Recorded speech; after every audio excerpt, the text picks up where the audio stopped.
Assalamualaikum Bu Dr. Aisyah. Waalaikumsalam warahmatullahi wabarakatuh.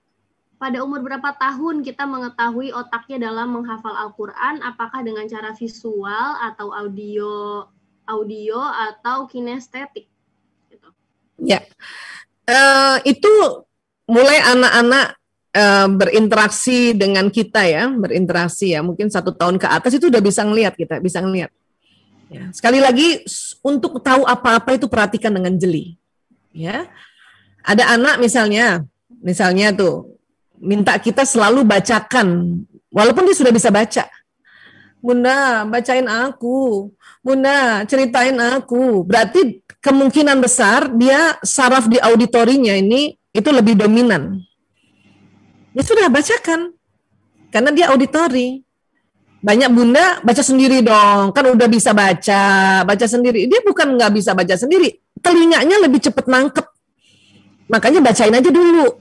Gitu. Ada anak nggak mau dibacain. Sini bunda bacain, nggak usah, aku baca sendiri. Itu visual. Jangan juga dipaksa, jangan juga merasa, kok kamu nggak mau ya bunda dibacain sama bunda. Jangan juga merasa sedih kayak gitu. Berarti dia visual. Oh ya alhamdulillah, ya kamu lebih senang baca sendiri ya nak. Berarti saraf di matanya lebih kuat nangkepnya. Gitu. Ada anak waktu dibacain loncat-loncat. Ini banyak orang tua nggak setuju nih kalau lagi duduk. Nah, bisa jadi dia malah ngerti kalau sambil loncat-loncat. Anak sekarang 60% gaya belajarnya kinestetik. Kenapa? Proteinnya bagus. Sehingga dia loncat sana, loncat sini. Ya. Anak saya itu yang kedua waktu diajarin tuh loncat-loncat. Saya nggak apa-apa aja. Untung belajar sedikit ya Allah. Saya bersyukur banget kalau belajar itu ya. Itu kayaknya apa ya? Itu hadiah dari Allah itu belajar sesuatu ya.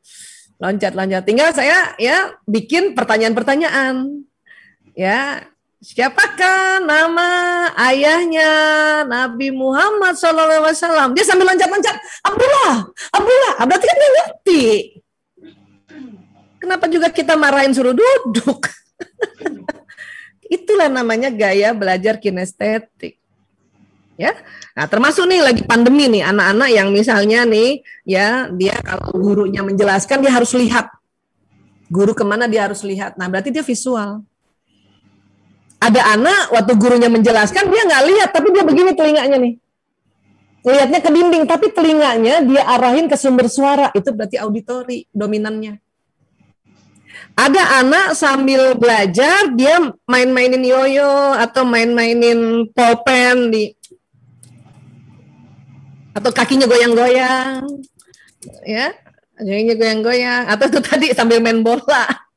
Itu kinestetik, ya, dia sedang menstimulasi tangan dan kakinya untuk menangkap. Karena ini sistem saraf ini menangkap lewat pori-pori, menangkap informasi untuk jalan. Jadi tangannya waktu gerak, gurunya menjelaskan tangannya gerak, ya, sistem saraf tangan menangkap itu dan dibawa ke otak. 240 km per jam juga. Tapi kalau disuruh duduk tenang, duduk diam. Nah, pas dia duduk kan kaki goyang-goyang tuh. Iya, terus kita larang lagi, kaki nggak boleh goyang-goyang. Itulah dia susah banget mengerti pelajaran. Memang dia lihat, memang sistem saraf mata ini tetap dengar. Cuman yang dominan adalah di tangan dan di kaki. Itu gampang, pokoknya kalau ada anak yang gerak-gerak atau anak nih baca sebuah pengumuman atau baca buku, tangannya ditunjuk, baca Quran, tangannya tunjuk. Bismillahirrahmanirrahim, tangannya ditunjuk, berarti itu kinestetik dia. Ya, biarin aja, nggak usah juga tangan, aduh. Makanya zaman dulu kita nih tersiksa nih zaman dulu. Kenapa? Dulu kan belum ditemukan gaya belajar ini. Makanya guru-guru saklek banget yang maunya yang visual. Jadi pas ada anak, gurunya menerangkan, dia lihat temennya, padahal telinganya yang diarahin ke gurunya dilempar kapur. Zaman dulu begitu, dilempar hapusan papan tulis. Itu zaman saya, makanya ya otaknya ya standar gini aja lah. Atau zaman dulu nggak boleh gerak-gerak kita, tangan ke atas, duduk begini, harus begini.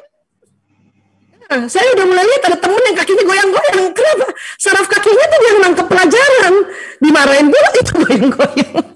Atau anak yang kinestetik suka sekali datengin temennya, suka datengin jalan, jadi dia harus jalan, ya. Nah, waktu jalan itulah dia memproses informasi ini masuk ke otaknya.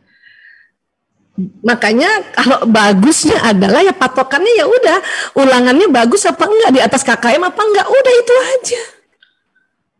Ya. Nah, ini yang kita perlu tambahin sedikit-sedikit ilmu kita supaya orang tua tenang, sehingga batang otak anak tidak tegang, batang otak orang tua tidak tegang. Karena kalau batang otak orang tua tegang, cuman dua juga orang tua tuh, fight or flight, ya serang itu anak atau kabur, bodoh amat terserah anak siapa itu. Itu berarti batang otaknya orang tua yang tegang.